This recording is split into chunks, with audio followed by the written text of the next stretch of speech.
So welcome back, kings and queens, and welcome if you're new here. My name is Hope King, and I'm the designer behind King's Designs MD. I try to show you the new things I find when I go to Dollar Tree, and I've seen these on the Facebook group, but these are new men's travel bags, and so they have a few different varieties. And so I just wanted to show you guys that because I'm in another Dollar Tree closer to where I live. And if I see anything else new in here, I'll show you guys that too. But these would be great coming up for like Father's Day and things like that, to be able to put these in kits. Alright, here's a few other items that would be great, probably for Valentine's Day, or if you start prepping your stuff for your Mother's Day kits.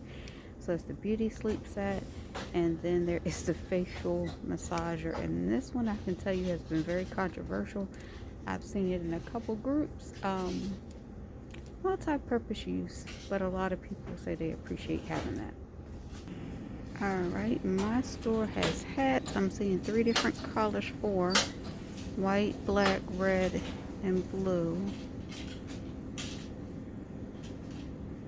White, black, red, and blue. Okay.